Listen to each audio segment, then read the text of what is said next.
بارے میں ہمیشہ ہی کہتا ہوں کہ یہ آدھے صوفی ہوتے ہیں. میں آپ کو بالکل بڑے وثوق سے کہہ رہا ہوں. یہ میں آپ کو یہ آدھے صوفی ہوتے ہیں کیونکہ چھوڑا گھر سے دوری، ماں باپ سے دوری اور حالات کی سختی ان کو آدھا صوفی بنا دیتی ہے. کیونکہ صوفی ازم کی ابتدا ہوتی ہے نفس کی نفی سے کہ جڑا کچھ دل کر رہا ہے کرن نہیں کرنا. کسی کو سزا دینے کو دل کر رہا نہیں دینی. کسی نے اگر کوئی مغلظات بغتی ہے تو معاف کر دینا. تو آپ کی تو آدھی زندگی تو بالکل صرف کرنا ہی برداشت ہے جو مرضی ہو جائے. میں نے بے تحاشا لوگ دیکھے، بے تحاشا کہانیاں سنی.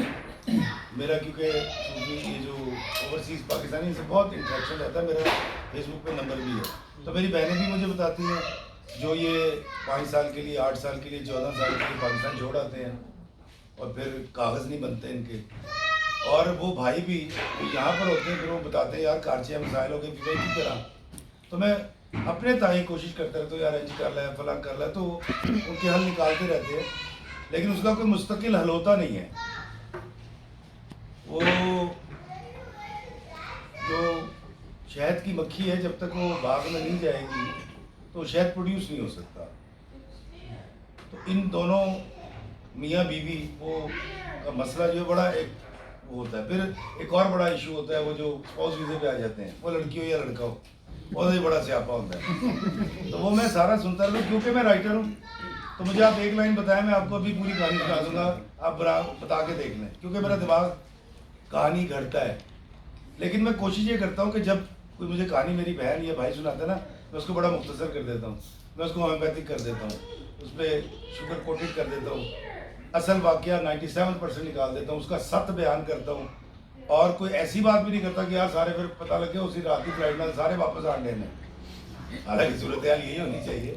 تو کئی لوگ اس معاملے میں مجھے رابطہ بھی کیا اور انہوں نے کہا کہ آئندہ آپ نے اس کے اوپر بات نہیں کرنی ہے کیونکہ یہ تو جگہ بادلہ آتا ہے، تو کہڑے پاسے ٹر پہ ہیں. تو میں جب بھی کسی سے پوچھتا ہوں کہ کتنے تھا، کہتا بلا تھا بڑھی کتنے، کہتا اتنے. میں کہتا جب بھی پایا یار شکر ہے تیری بیوی تیرے کو. تو مجھے لوگ کہتے ہیں یار یہ کیا کرتے ہیں. میں کہا یار تیرے نہیں پتا کہ وہ جنت چ رہ رہے ہیں، اس کی بیوی ہے، اس کے ماں باپ اس کے پاس ہے، اس کے بچے اس کے سامنے. تو آپ سب کا بہت شکریہ جی. اور میں جس طرح پہلے کہہ رہا تھا غیر روایتی ہم گفتگو کرتے کہ یار جینا شروع کرتے ہیں.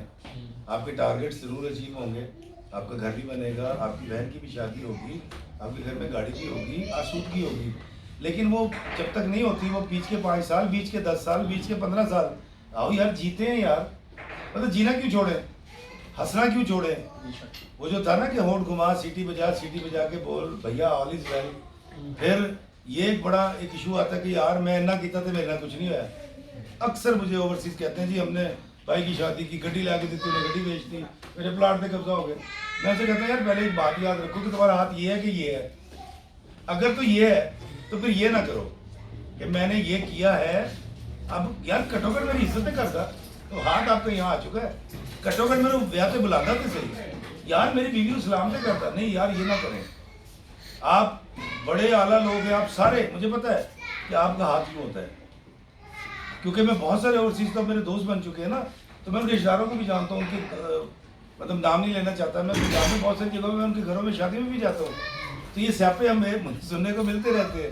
لیکن میں نے عام لوگوں کو ہمیشہ یہاں پایا، اور یہ اس سے کتنی بڑی بات ہے کہ یار آپ کو پتہ نہیں یوں کر رکھا ہے. اس دینے کو انجوائے کریں. بانو سیاپا فرمایا کرتی تھی دینے کے بعد جو راحت اور جو لطیف احساس ہوتا ہے نا اس کو انجوائے کیا کریں. میں ساتھ ہی پڑھے تو یار میں تینوں انج کیتا تو ایک ہی کرے گا.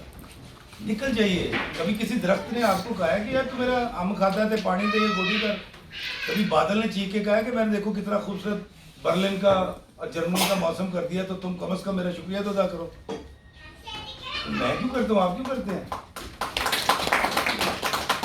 میں محمود صاحب نے سیاپا بات ہے جی میں تاری خاطر میرا ٹریول کر کے تاری ایسی طرح اور نہیں بھائی ان کی مہربانی انہوں نے مجھے بلا لیا. میں اکثر یہ کہتا ہوں کہ اگر یہ کرنے والے نہ ہوں تو پھر یہ والے کیسے پیدا ہوں گے. کبھی سوچا آپ نے جو آپ کو کہتے ہیں نا یار امجد میرا کوٹا ٹہ گیا ہے، یار وہ گڈی خراب ہو گئی ہے، وہ انجن بدلنا 60,000 روپے چاہیے یار میرے کار نہ کرے، اور یار وہ کی گندم ٹھیک نہیں ہوئی تھے. اللہ کی قسم آپ کو موقع فراہم کرتے ہیں نیکی کرنے کا. میں تو یار ہر مہینے آئے نا وہ یار روز آنا چاہیے. تینوں اس قابل سمجھتا ہے کہ تو دے سکنا ہے. پورا پاکستان آپ کی طرف کیوں دیکھتا ہے سر، ہماری حکومتیں آپ کی طرف دیکھتی ہیں. اور میں خود اس اعتراف کے لیے آیا ہوں کہ تمام اوورسیز میرے لیے بڑے قابل احترام ہیں، اور میں آپ کے بچوں کے لیے اور آپ کے لیے، آپ کے بڑوں کے لیے، آپ کے پیاروں کے لیے جھولی پھیلا کے دعائیں دینے کے لیے آیا ہوں آپ کے پاس. تو آپ تمام کا بہت شکریہ. آپ جیتے رہیں اور سلامت رہیں، اور میں تو کہتا ہوں جی آپ پاکستان کا اور میرے سر کا تاج ہیں جی، تو آپ اپنے لیے ضرور تعریف چاہیے. اور گل بات تو کہ کیڑا ڈنکی مار کے آیا سی تو کیڑا کیویں آیا سی. اچھا دوسری بات یہ ہے کہ